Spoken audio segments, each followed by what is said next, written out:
Assalamualaikum warahmatullahi wabarakatuh.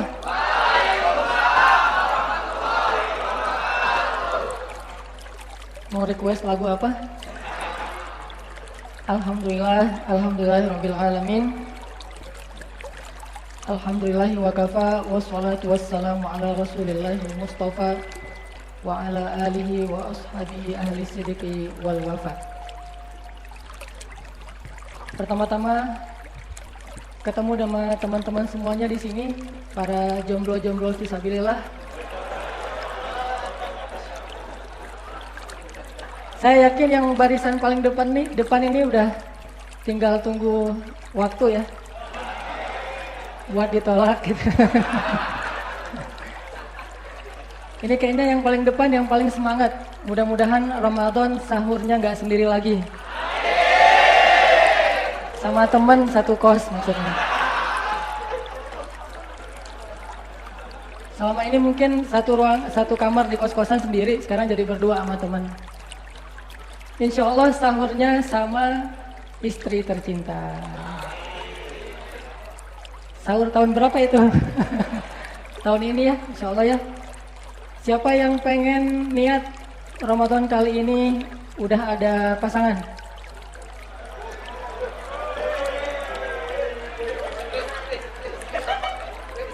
Ini niat aja nggak berani. Yang di atas mau nggak di foto ya di bawah. Yang udah angkat tangan tadi silakan dikepoin Instagramnya. Teman-teman yang dirahmati Allah, membuka kajian kita siang hari ini, saya pengen minta izin dulu kepada Ustadz Rektor dengan sebuah kisah.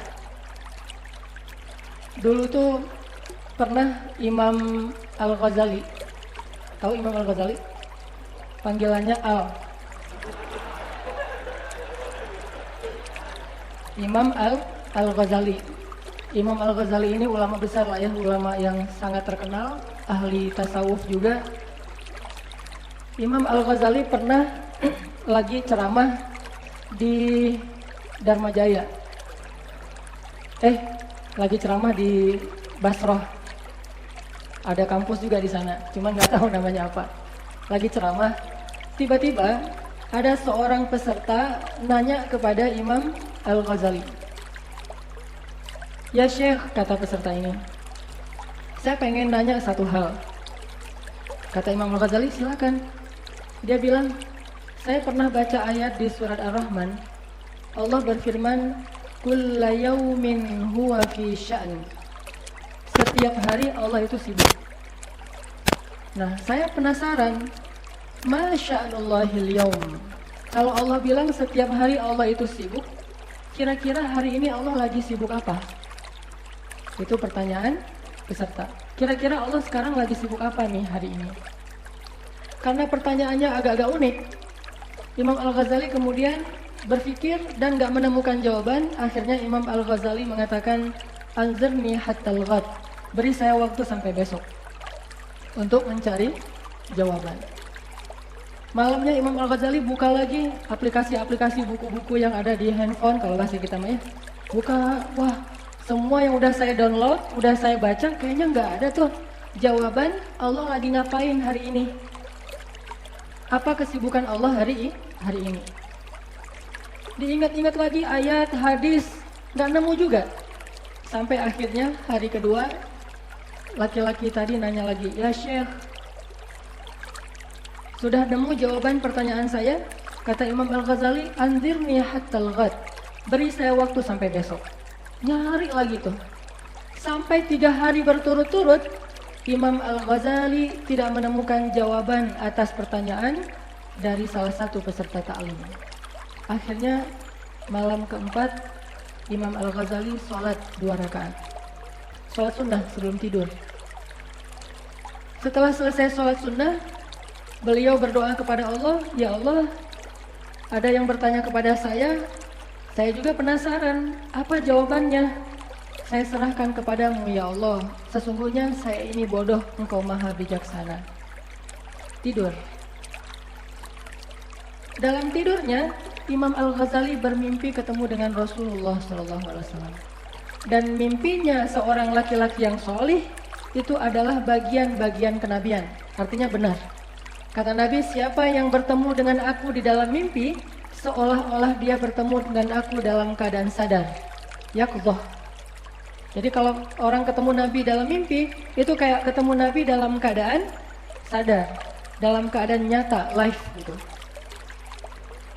Terus Imam Al-Ghazali ketemu dengan Nabi, Nabi bilang, memang kamu ditanya apa?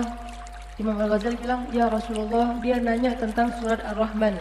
Kulla yawmin huwa fi sya'n, wa ma sya'nullahi al-yawm. Dia bilang, apa kesibukan Allah hari ini? Dan saya tidak tahu jawabannya. Saya baca tafsir nggak ada, saya baca hadits nggak ada, saya baca tulisan-tulisan para ulama, nggak ada jawabannya. Akhirnya Rasulullah SAW bersabda, besok beri dia jawaban, bahwa kalau dia tanya apa kesibukan Allah hari ini, sesungguhnya kesibukan Allah hari ini adalah memberi rezeki kepada hambanya, mengangkat derajat sebagian hambanya, dan menjatuhkan derajat sebagian yang lain. Mengangkat dan merendahkan. Itulah kesibukan Allah hari ini. Bangun dari mimpi, Imam Al-Ghazali kayak excited gitu kan, wah saya dapat jawaban nih. Pas besoknya taklim, orang yang tadi nanya diam. Sekarang Imam Al-Ghazali yang nyari, yang kemarin nanya mana? Saya gitu ya, udah dapat jawaban gitu. Kan kalau kita datang, dia masih galau kan, agak-agak gimana gitu ya. Pas dia udah mantap gitu mau menjawab ya, kita udah nggak datang lagi ke rumah dia. Ini ngomong apa ya? Kita udah nggak datang lagi ke rumah dia mulai japri. Kok nggak datang lagi ke rumah? Gua udah dapat jawaban nih. Boleh nggak jawabannya lewat SMS saja? Nah, ini agak-agak kurang sopan ya. Jawaban nikah maksudnya. Nah, Imam Al-Ghazali nanya, kemana yang kemarin bertanya tentang sya'nullahil yaum? Apa kesibukan Allah hari ini? Terus orangnya mengangkat tangan, saya ya Syekh. Kata Imam Al-Ghazali, coba kamu ulang pertanyaan kamu. Dia ulang, kemudian Imam Al-Ghazali menjawab, sesungguhnya hari ini kesibukan Allah adalah mengangkat suatu golongan dan menjatuhkan golongan yang lain, membagikan rezeki kepada hamba-hambanya. Tahu apa komen dari penanya tadi? Penanya tadi bilang, ya Syekh, banyak-banyaklah berselawat kepada orang yang telah mengajarkan jawaban itu kepada Anda di dalam mimpi. Coba lihat. Subhanallah ya. Bisa jadi seseorang berbicara fikih di hadapan seseorang yang lebih mengerti fikih daripada dia. Bisa jadi seseorang mengajarkan Al-Quran kepada seseorang yang lebih mengerti Al-Quran daripada dia. Sampai penanya ini mengatakan, ya Syekh, banyak-banyaklah berselawat kepada orang yang telah mengajarkan Anda jawaban itu di dalam mimpi. Memang siapa yang tahu mimpi orang lain? Ini salah satu karamah yang Allah berikan kepada peserta ta'limnya Imam Al-Ghazali. Jadi, dengan segala keterbatasan saya mohon izin kepada Ustaz untuk sedikit menyampaikan sharing. Kalau hari ini mungkin saya akan sharing pengalaman hidup saya aja yang berkaitan dengan judul kita hari ini. Indahnya hidup di dalam naungan syariat. Teman-teman, salah satu syariat Allah yang paling keren itu apa? Menikah. Itu syariat Allah tuh paling keren tuh. Walaupun semuanya keren, tapi ini menurut saya nih subjektif ya. Syariat Allah yang paling keren itu menikah. Sholat syariat, puasa syariat, haji syariat, tapi nikah ini beda. Kalau kita tahu rasanya, kita pasti nyesel. Kenapa baru sekarang gitu? Kenapa nggak dari dulu? Dan benarlah Allah Subhanahu wa Ta'ala menjadikan syariat Islam itu adalah syariat paling ringan di antara semua syariat-syariat para nabi. Paling ringan tuh. Karena kenapa? Karena Allah tahu umat Nabi Muhammad ini umat yang paling lemah secara fisik, yang paling pendek usianya, yang paling banyak keterbatasannya. Makanya Allah jadikan syariat Islam itu syariat yang paling sesuai dengan kondisi umat Nabi Muhammad yang lemah. Coba bayangin, bandingkan fisik kita dengan fisik umat Nabi Solih, umat Nabi Nuh alaihissalam. Umat Nabi Nuh itu nggak ada yang beruban loh. Jadi kalau ada yang beruban pasti umat Nabi Muhammad. Minimal umat Nabi Ibrahim kesini itu udah beruban. Umat Nabi Nuh itu nggak ada yang beruban. Meninggal rambutnya hitam semuanya, nggak ada yang beruban. Usia ratusan tahun rambutnya masih dok. Ini umat Nabi Nuh saking sehatnya. Bandingin dengan umat Nabi Soleh usianya berapa? Umat Nabi Soleh itu usia rata-ratanya 2000 tahun. Ada salah satu ibu-ibu sosialita gitu di zaman umat Nabi Soleh ya. Maksudnya ibu-ibunya tuh senang bergaul. Nah, lagi nangis di depan kuburan anaknya. Jadi anaknya tuh ABG meninggal. Akhirnya ibunya kayak ngerasa kasihan gitu. Aduh, anakku kamu baru merayakan Sweet 17 gitu, udah meninggal gitu kan. Belum juga ngerasain cinta apa segala macam gitu. Ibunya nangis-nangis sambil meratapi kematian anaknya yang masih ABG. Lewatlah seorang ulama di dekat kuburan itu, terus ulama ini bilang, "Ya amatullah, wahai ibu, ma yubkiki, kenapa ibu nangis?" Kata dia, "Gimana saya nggak nangis, Ustadz? Anak saya satu-satunya usianya masih ABG, udah meninggal. Padahal dia belum menikmati hidup. Baru juga tumbuh menjadi remaja udah meninggal, kasihan. Seandainya saya boleh menukar, biar saya aja yang meninggal, biarkan dia hidup supaya bisa menikmati hidup," kata ibu ini. Terus Ustadz ini nanya, "Ibu, anak ibu emang usianya berapa?" "Berapa?" 300 tahun, kata si ibu. 300 tahun itu kayak kita Sweet 17 loh. Jadi kalau kenalan, "Neng, namanya siapa?" Misalnya Maisarah. "Oh, Maisarah usianya berapa?" 300 tahun. Masih kenceng gitu ya, 300 tahun. Lagi jadi selebgramnya tuh. 300 tahun kayak 17 tahun. Terus ulama ini bilang, "Bu, bersyukurlah dikasih usia 300 tahun. Nanti akan muncul suatu umat." Jadi kita itu udah sering dimention loh oleh nabi-nabi sebelum kita. Jadi hashtag umat Muhammad itu udah viral dari dulu juga. Bukan sekarang-sekarang doang, dari dulu juga udah sering dibicarain lah. Jadi kalau orang Sunda di Jawa Barat tuh ngomongnya piomongan.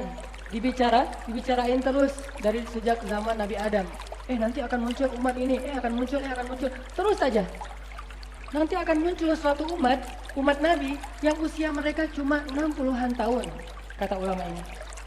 Terus ibu itu heran. Jadi ada usia 60 tahun buat dia tuh heran banget tuh. Hah, 60 tahun?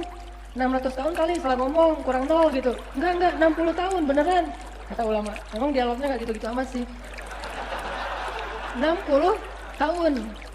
Terus kata si ibu ini, "Ya Syekh, seandainya usia saya cuma 60 tahun, saya akan pakai usia saya itu hanya untuk satu kali sujud saja." Bayangin, orang dulu sujud 60 tahun. Coba, siapa di antara kita yang pernah sujud semalaman? Sujud doang tuh, semalaman lah, nggak usah 60 tahun ya. Dari mulai Isya sampai subuh. Nggak pernah kan? Sama. Kita coba sujud dari Isya sampai subuh tuh, nggak usah sujud ya, sholat aja. Kalau sholat saya mungkin pernah, ini bukan ria ya. Justru saya menyampaikan karena saya tuh pernah trauma gitu. Trauma sholat dari Isya sampai subuh. Itu juga karena nggak sengaja. Diajak sama syekh saya kan senang banget sama imam-imam yang suaranya bagus. Anan, ikut saya taraweh. Di mana syekh? Di Masjid Sayyidah Aisyah di Mesir gitu. Oh, emang kenapa? Imamnya bagus loh. Oh ya, siap. Berangkat aja. Allahu Akbar. Alhamdulillahirabbil alamin. Udah aja Al-Fatihah beres. Udah beres Al-Fatihah. Alif Lam Mim.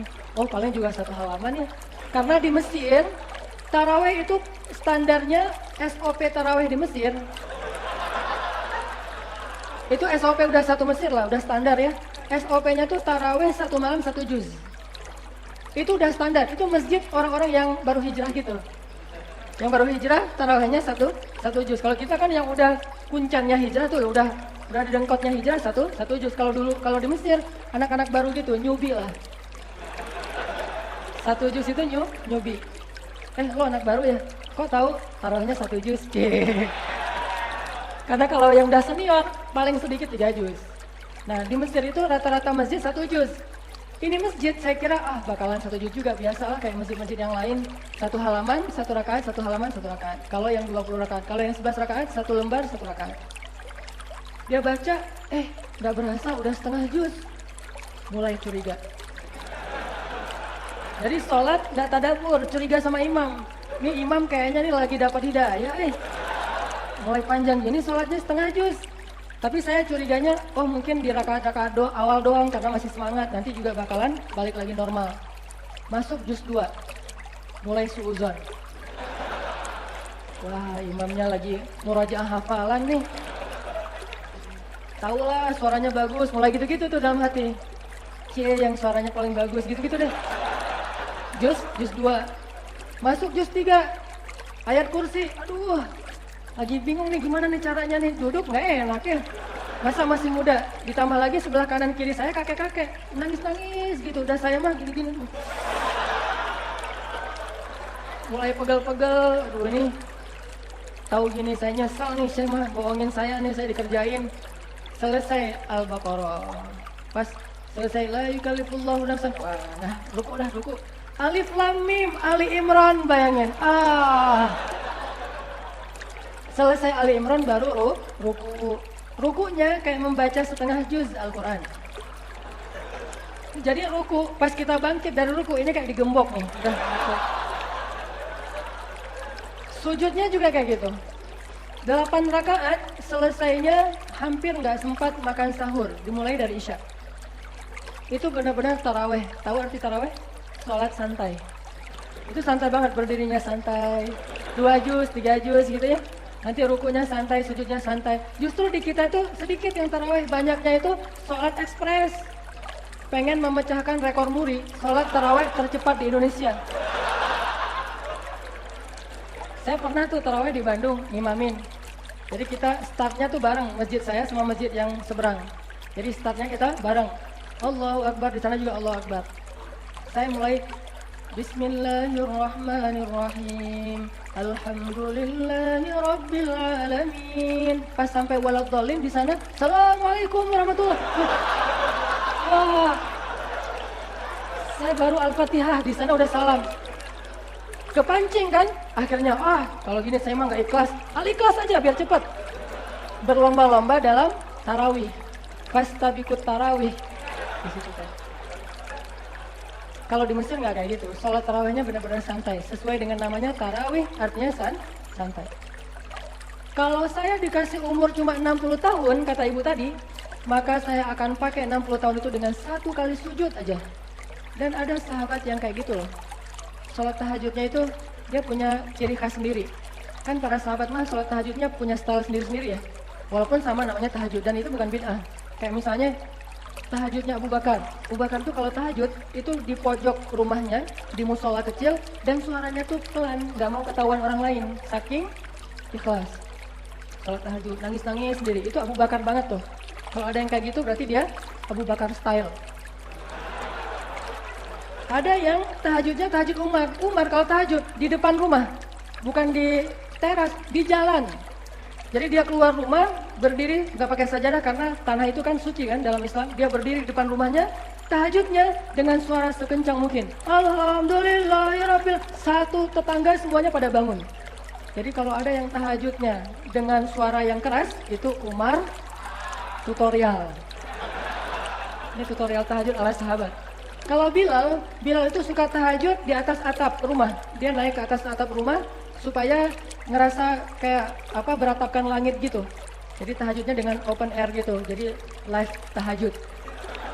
Nah, kita kan ada live musik ya, ini live tahajud. Benar-benar tahajudnya itu terbuka gitu alamnya. Nanti ada lagi tahajud ala Abdullah bin Zubair. Tahu Abdullah bin Zubair?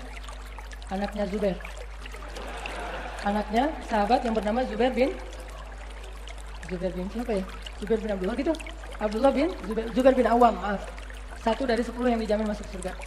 Abdullah bin Zubair ini anak kecil, anak SD, kalau dia sholat duha itu merpati hinggap di atas kepalanya.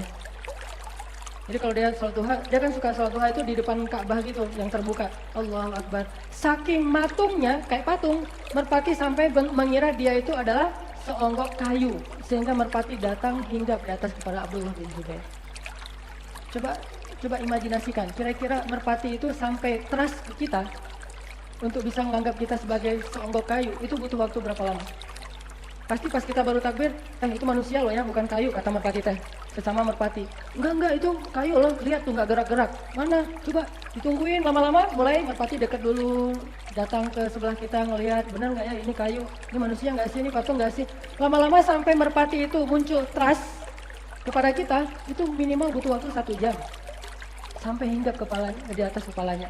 Terus begitu Abdullah bin Zubair selesai sholat, orang-orang yang takjub nanya, Abdullah, gimana sih tips supaya kalau kita sholat kayak kamu tuh sampai dihinggapi merpati? Apa kata Abdullah?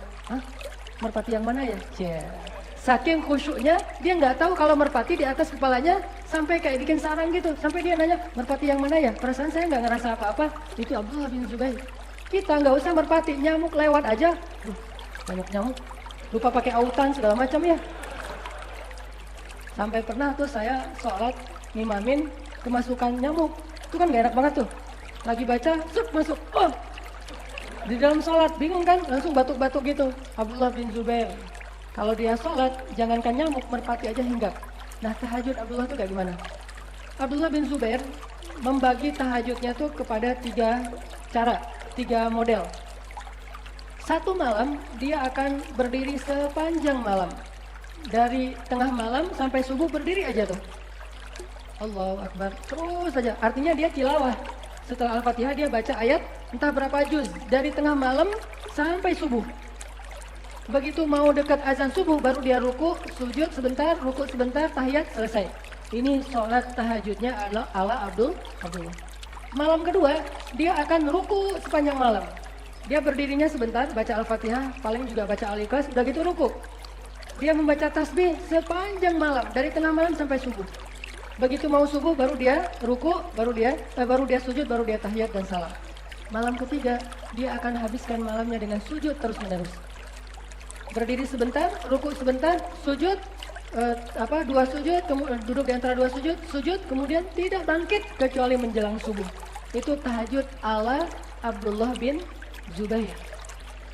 Artinya ibu tadi benar, kalau seandainya saya dikasih usia cuma 60 tahun, itu bakalan saya pakai sujud sepanjang 60 tahun. Artinya emang Allah Subhanahu wa Ta'ala itu maha penyayang kepada kita. Allah tahu kita itu lemah, sehingga dikasih syariat, gak perlulah kalian sujud sampai lama-lama banget, 60 tahun, 80 tahun, Allah ganti dengan Lailatul Qadar. Itu syariat Allah tuh. Gak perlu kalian susah-susah, Allah ganti dengan Lailatul Qadar. Nikah juga gitu. Teman-teman tahu nggak syariat nikah di zaman Nabi Musa kayak gimana? Coba nanti baca surat Al-Qasas ya. Kisah cintanya Musa alaihissalam.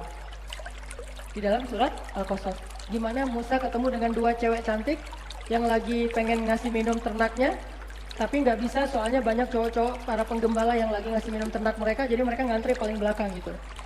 Terus tiba-tiba Musa datang nyamperin, Mbak, lagi ngapain?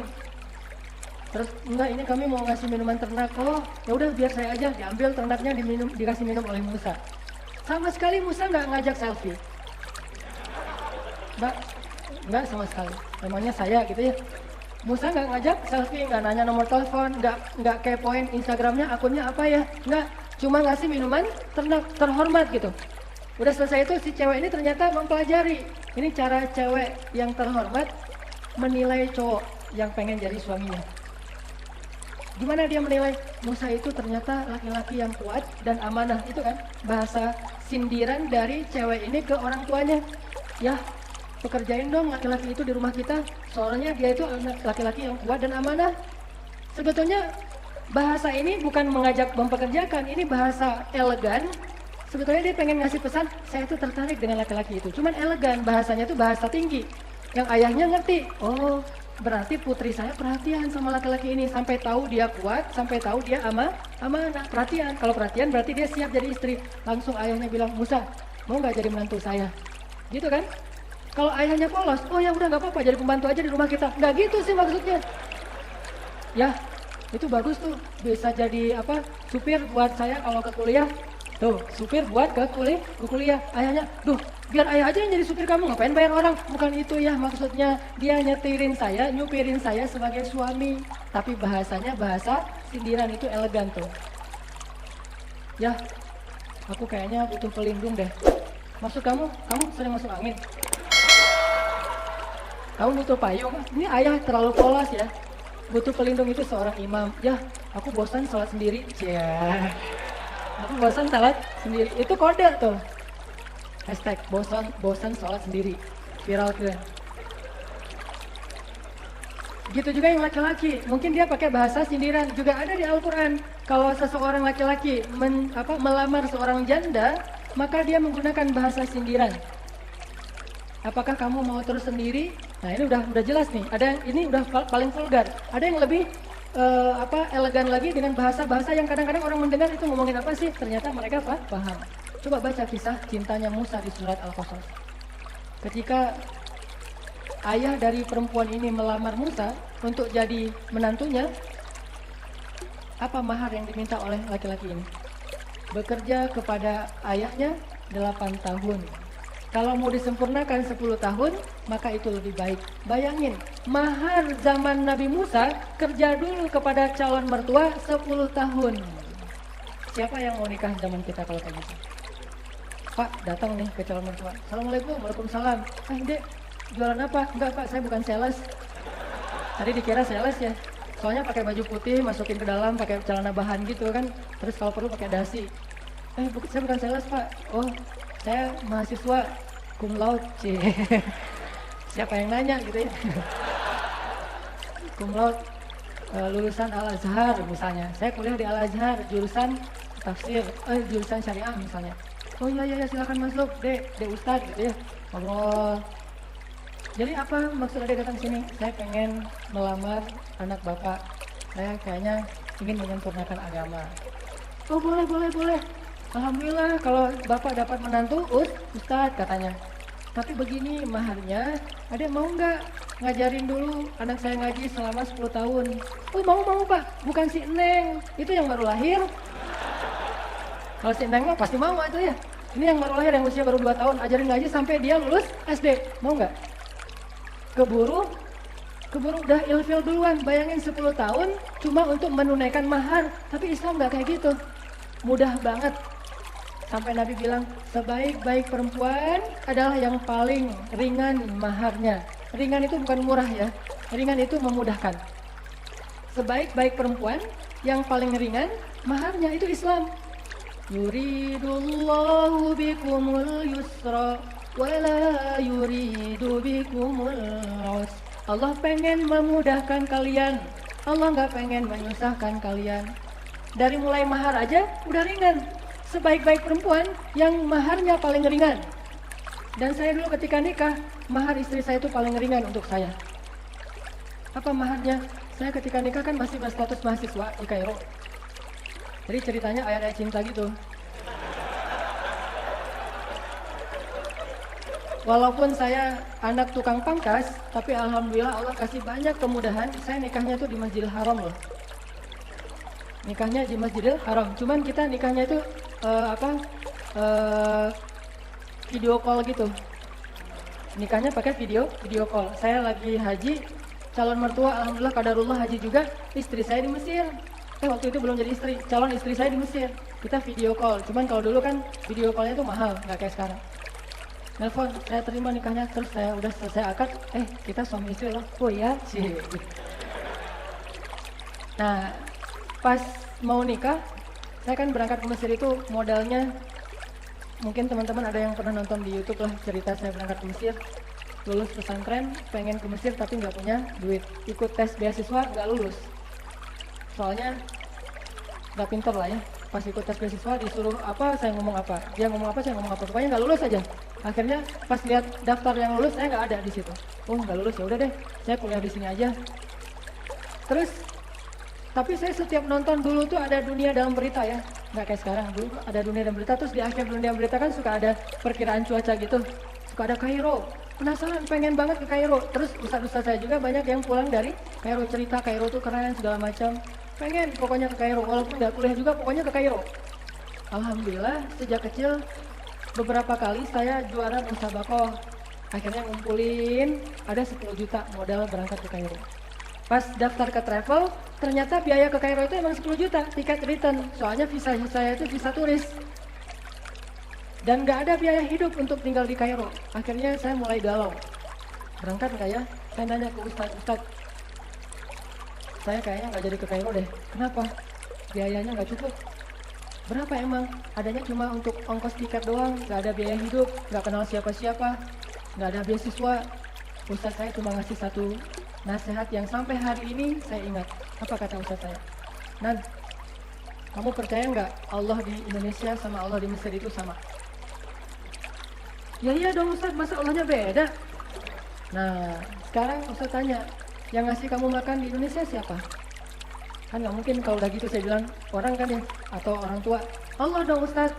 Ya udah kalau Allahnya sama, Allah yang ngasih kamu makan di Indonesia, Allah juga yang ngasih kamu makan di Mesir. Ya juga ya. Kamu di Indonesia punya keluarga? Punya orang tua, keluarga semuanya. Cuma satu doang yang belum punya, dia. Cuman saya nggak ngomong kayak gitu. Terus kata ustaz saya, ya udah berarti nanti Allah juga yang akan ngasih kamu keluarga di Mesir. Alam yajidka yatiman fa'awa wa wajadaka dhallan fahada wa wajadaka ilam fa'aghna. Allah yang kasih, Allah yang memberikan perlindungan, Allah yang ngasih kecukupan, Allah yang ngasih keluarga bernaung. Berangkat aja, Allahnya sama kok. Oh iya ya, benar. Daftarlah saya tuh. Berangkat ke Mesir, gak bawa uang sama sekali. Di kantong saya tuh 0. Sampai di Mesir, alhamdulillah, hari pertama saya daftar di Al-Azhar, dites lagi tuh. Coba kamu dari mana? Indonesia. Oh Indonesia. Kamu bisa ngaji? Soalnya bagi orang Mesir, orang selain Arab kayaknya susah kalau mau ngaji. Dites, bisa ngaji nggak? Dikit-dikit. Coba kamu ngaji. Alhamdulillah saya baca sebaik yang saya bisa, dia nangis, baper. Jadi yang tesnya tuh baper langsung nangis. Pak, maaf Pak ya, maaf Pak, saya nggak ada maksud bikin Bapak baper gitu. Terus enggak. Masya Allah, barakallah, dia senang banget dengan tilawah saya. Akhirnya, ya udah, kamu dapat beasiswa. Saya curang di situ. Oh, enak gini dapat beasiswa. Daftar lagi tuh ke lembaga-lembaga pemberi beasiswa di tempat lain. Akhirnya saya dapat beasiswa 3 lembaga sekaligus. Coba bayangin. Teman-teman yang lulus beasiswa di Indonesia cuma dapat 1. Saya yang lulusnya di sana dapatnya 3. Saya akhirnya tinggal di 3 tempat tinggal. 1 di asrama, 1 lagi di dekat Sungai Nil, biar bisa ngelamun di depan sungai, view Nil view gitu. Terus 1 lagi tinggal di pedesaan, biar saya dapat suasana Arab pedalaman. Dan di pedesaan itu saya ada pengalaman unik banget. Di dekat rumah saya itu ada kandang keledai. Dan kita tahu kan hadis kata Nabi, kalau kalian mendengar suara anjing atau suara keledai, maka berta'awuzlah karena itu ada setan. Anjing sama keledai. Kalau di Indonesia nggak populer keledainya karena nggak ada. Jadi populernya anjing. Kalau kalian mendengar suara ayam, berarti itu malaikat. Jadi setiap kali ada keledai di sebelah rumah saya bersuara panjang, saya langsung ta'awuz. Jangan-jangan ada setan nih, ada zombie gitu ya. Jangan-jangan tren tubusan gitu kan. Wah, jangan-jangan ada setan. Ternyata si keledainya teh nggak berhenti suaranya. Terus aja gitu. Akhirnya saya bosan kan, keganggu sama suara keledai. Saya pergi. Pas saya pergi dia berhenti coba. Aneh kan nih. Wah, saya tanya ini setannya siapa nih kok gitu gini. Saya tahu dia nggak berhenti. Saya pergi, berhenti dia. Ini artinya saya punya tempat tinggal 3 di Mesir. Alhamdulillah nikmat hidupnya. Tapi namanya mahasiswa kadang-kadang masih jomblo gitu, hidup nggak jelas, makan sehari 3 kali makan di restoran foya-foya awal bulan. Pas pertengahan bulan ke sana, makannya cuma minum air putih sama korma yang kering, harus direndam dulu baru bisa dimakan. Korma kering tuh, direndam 2 jam kemudian baru dimakan. Jadi kalau misalnya sarapannya jam 8, jam 6 habis subuh rendam korma. Jam 8 baru bisa dimakan. Itu makanan kesukaan Nabi loh.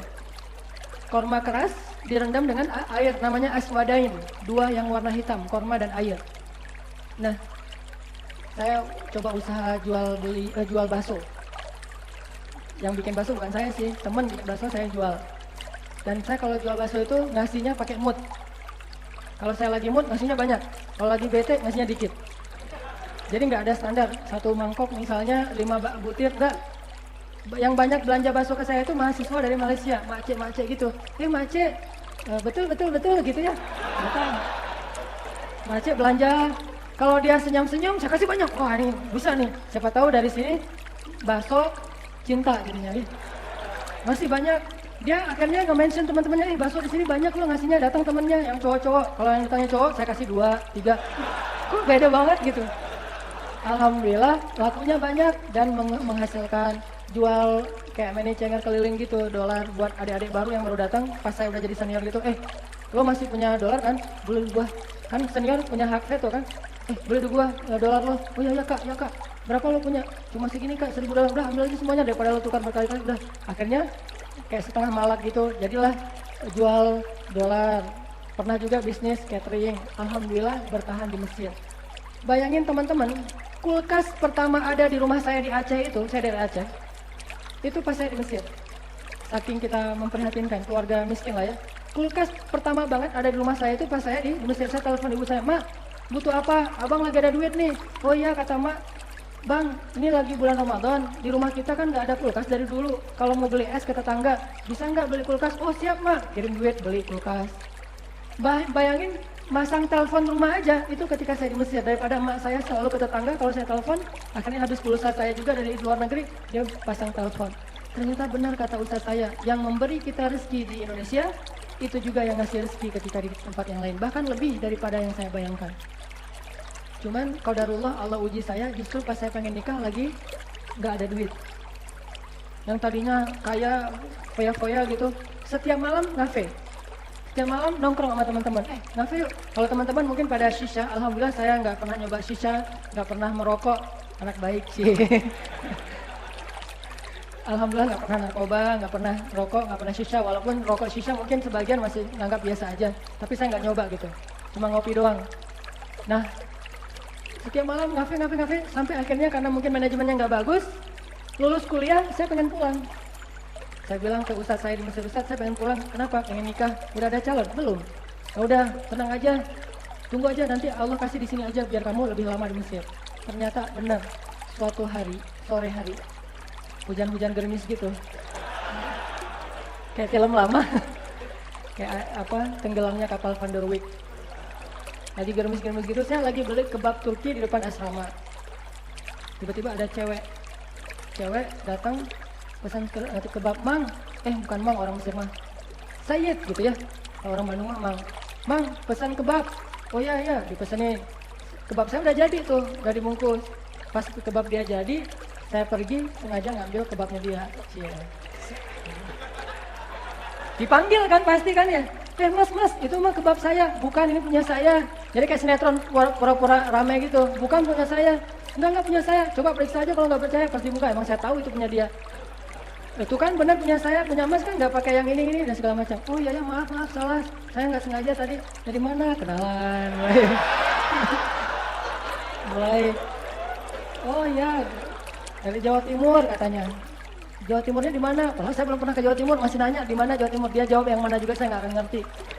"Dari Jawa Timur." "Oh iya Jawa Timur, ya, banyak kiai di sana." Wah, basa-basi. Akhirnya waktu itu belum musim HP, cuman nanya di asramanya di mana, itu di seberang. "Oh ya udah, namanya siapa?" "Nama dia Maria." "Maria, oh Maria gitu ya, Maria." "Oh ya udah." Sejak saat itu saya cari-cari tuh ke teman-teman, ada yang kenal Maria nggak dari Jawa Timur? Cari kekeluargaan mahasiswa Indonesia Jawa Timur. Saya kepoin ke kekeluargaan dia, ke komunitasnya. Alhamdulillah dari situ selang 2 bulan saya langsung nembak. Pakai kaktus. Enggak, nembak langsung datang. Kayaknya saya udah mau serius apa nih? Nikah yuk gitu. Polos gitu nembaknya. Nikah yuk. Saya pengen menyempurnakan agama, pengen gitu dah pokoknya. Kayaknya udah ngeklik. Terus dipancing dikit dengan lagu Ari Lasso gitu. Udah, alhamdulillah dia bilang, "Saya mah terserah orang tua saya di mana, ya di Jawa Timur." Ya udah kita telepon yuk, telepon ibunya. Qadarullah, ibunya tuh nggak banyak tanya. "Assalamualaikum." "Waalaikumsalam." "Bu, saya Hanan." "Oh ya, ini siapa?" "Temannya Maria." "Oh ya, kenapa Dek? Kenapa Nak?" gitu. "Bu, saya mau melamar anak ibu untuk jadi istri saya." Langsung dia bilang, "Saya terserah anaknya." "Oh, anaknya udah setuju Bu." Gitu.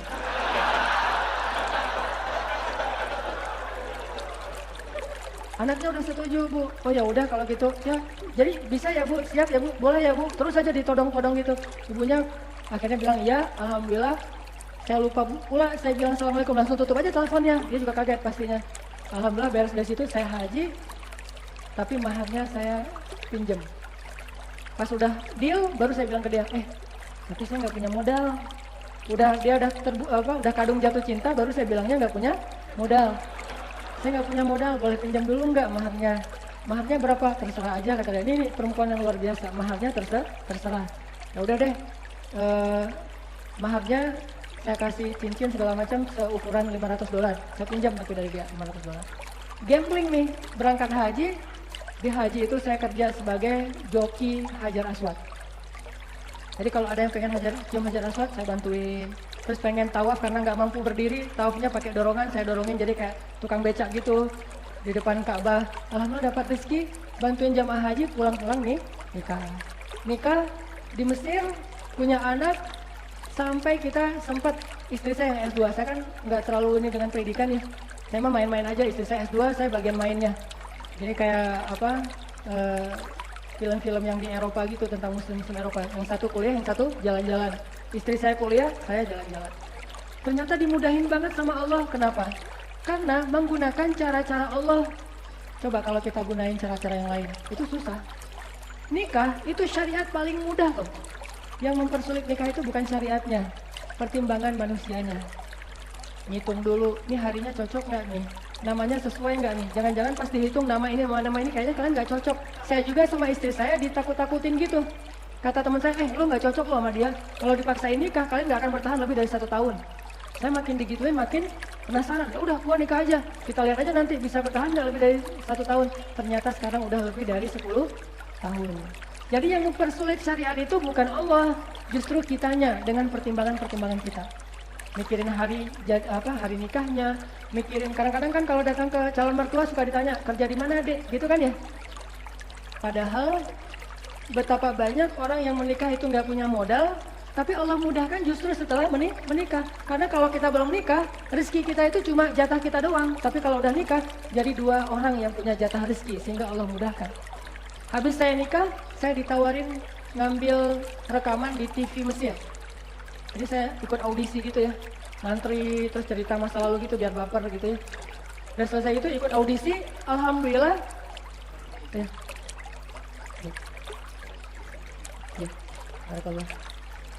Saya ikut audisi, dari sekian ratus yang ikut audisi, alhamdulillah diambil 10 orang terbaik dan saya masuk 10 besar. Ambil rekaman di TV, itu semuanya terjadi setelah menikah. Ada aja rezeki dari Allah SWT. Sebetulnya ini penting buat calon-calon mertua, nggak usah khawatir. Karena Allah nggak bakalan mengecewakan hamba yang pengen menjalankan syariat Allah. Nggak ada orang yang gara-gara pengen beribadah kepada Allah terus hidupnya jadi susah, itu nggak ada. Termasuk menikah itu adalah ibadah syariat. Nggak mungkin jadi susah gara-gara pernikahan, nggak mungkin. Jadi kalau kita ngomongin nikah itu jangan cuma yang dibicarain bayar listrik, bayar air, tunggakan sekolah anak. Bukan itu. Kalau nikah itu banyak yang lebih seru daripada sekedar bayar listrik. Bayar listrik mah sebulan sekali. Sedangkan 29 hari selama sebulan itu ngapain? Cinta. Nikah itu syariat yang udah selain mudah, nyaman, pahalanya tuh luar biasa. Memandang wajah istri aja berpahala bayangin. Makanya orang yang udah menikah, sekedar ngelihat wajah istrinya, bagi orang yang masih jomblo itu kayak sholat 2 rakaat ya. Kalau masih jomblo, lu lagi ngapain? Lagi sholat di masjid 2 rakaat. Terus lu lagi ngapain? Enggak, lagi nongkrong doang sama istri. Enggak, sholat duha lu. Enggak, udah ngeliat wajah istri. Ngeliat wajah istri juga pahalanya kayak sholat 2 rakaat. Walaupun tetap tidak menggugurkan perintah untuk sholat duha. Tapi tetap pahalanya luar biasa. Nikah, ucapannya juga berpahala. Kayak saya lagi jalan sama istri. Atau lagi makan berdua. Saya kalau lagi makan sama istri tuh suka 1 piring, nggak mau 2 piring. Gelas juga 1. Jadi kalau udah nikah tuh di rumah gelasnya cuma 1 aja. Karena Nabi SAW kalau minum itu pasti bekas dari bibirnya Aisyah. Jadi kalau ada gelas, Aisyah minum, Rasul dulu, Aisyah dulu. Akhirnya Aisyah minum. Nabi perhatiin, oh itu bagian bibirnya. Dicari sama Nabi, Nabi minum dari bagian bekas bibirnya Aisyah. Sekarang orang bid'ah. Bid'ahnya kemana? Di rumah gelasnya ada 2, papa, mama. itu minum bid'ah.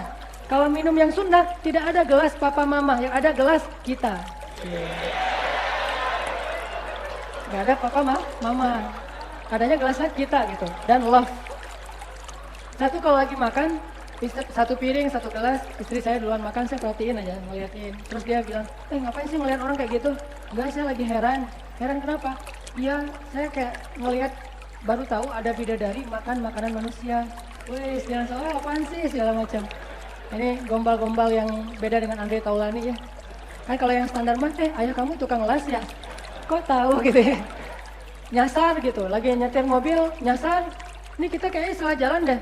Iya ya, salah jalan ya. Iya, kalau saya sama kamu, aku suka salah jalan aja. Kenapa emang? Soalnya pengennya ke hati kamu. Yeah. Kalau udah nikah bisa kayak gitu, kalau belum nikah kayak gitu, nggak nambah pahala. Nambah musibah. Tapi kalau udah nikah kayak gitu, dan kita mengatakannya dengan hati, itu nggak perlu dihafal dari Google ya, nggak perlu googling. Udah aja improvisasi sesuai dengan apa yang kita rasain. Dan itu pahala yang luar biasa. Syariat. Buat saya, pernikahan itu menjadi bukti bahwa syariat Allah itu mudah banget. Begitu juga dengan syariat yang lain. Semua syariat Allah itu mudah. Salah satunya adalah pernikahan. Bayangin, sesederhana akad nikah, itu bisa mengubah status orang yang tadinya bersentuhan aja nggak boleh, tiba-tiba boleh ngapa-ngapain aja boleh. Bayangin, cuma akad doang tuh. Dan akad itu dimudahin banget sama Allah. Kalau nggak bisa pakai bahasa Arab, boleh pakai bahasa Indonesia. Kalau takut lupa, boleh baca teks kan? Saya aja nikah pakai teks. Kenapa? Nggak mau 2 kali daripada nggak seru, akadnya 2 kali. Mending saya pakai teks itu, baca teksnya. Saya terima nikahnya segala macam. Dimudahin sama Allah. Begitu kita selesai mengatakan saya terima nikahnya sampai sah, maka berubahlah status yang tadi hampir semuanya haram menjadi hampir semuanya halal. Mudah kan? Coba. Yang mempersulit itu siapa? Kita sendiri. Walaupun nggak salah kesulitan ini, karena emang ada kewajiban lain, kayak kewajiban harus menyelesaikan birokrasi negara, atau mungkin kadang-kadang di sebagian daerah itu harus mengikuti culture, kebiasaan masyarakat setempat. Tapi di situ menjadi bukti yang paling memudahkan itu bukan culture, bukan undang-undang, tapi yang paling memudahkan itu adalah syariat. Dan itu bukan cuma dalam pernikahan, dalam segala hal. Syariat itu memudahkan. Yuridullahu bikumul yusra. Allah pengen memudahkan kamu. Jadi itu teman-teman, makna dari indahnya hidup di dalam naungan syariat. Analoginya cuma satu aja, yaitu pernikahan. Mudah-mudahan kita semakin jadi booster dan jadi spirit buat kita belajar syariat Islam, belajar lagi agama Allah, belajar lagi fikih. Yakinlah, makin kita tahu agama, kita makin melihat kemudahan. Justru kalau kita menemukan agama ini ribet, itu karena kita belum tahu, karena kita belum kenal. Semakin kita kenal, semakin kita melihat mudah banget agama Allah ini. Nabi kalau ngelihat ada sahabat yang berbeda pendapat, Nabi senyum-senyum doang, bayangin. Pernah tuh, Nabi lagi sholat jamaah, terus tiba-tiba ada seorang sahabat masbuk, namanya Bakroh. Dia masbuk. Pas dia di teras masjid, dia lihat Nabi udah ruku. Akhirnya dia takbir di pintu masjid, terus langsung ruku, jalan sambil ruku ke arah shaf. Jadi di teras gitu, Allahu Akbar, kan dia pengen satu rakaat awal bareng dengan imam, dari awal ngikutin imam. Allahu Akbar, ruku, jalan gitu ke shaf. Pas sudah selesai sholat, dia cerita ke Nabi, ya Rasulullah tadi saya gini. Apa reaksi Nabi? Nabi hanya tersenyum. Terus Nabi bilang, ya udah besok-besok jangan gitu lagi ya. Gitu doang coba. Tapi kalau kita nggak ngerti agama, justru kita, kamu, kita menjudge, kita menghakimi, kita memarahi, kita menyesatkan orang lain. Nabi aja ngelihat orang yang keliru gitu cuma senyum, terus bilang, ya udah besok-besok jangan diulang.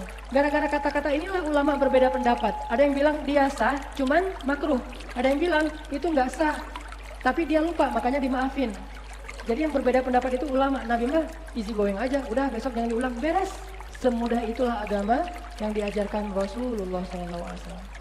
Mudah-mudahan kita semakin semangat hijrah, belajar Islam. Makin kita kenal Islam, makin kita ngerasa nyaman. Kalau kita nggak ngerasa nyaman dengan Islam dan syariat, berarti kita belum terlalu kenal dengan Islam dan syariat ini. Ini aja yang bisa saya sampaikan. Mohon maaf kalau ada yang salah. Barakallahu li wa lakum. Wassalamualaikum warahmatullahi wabarakatuh.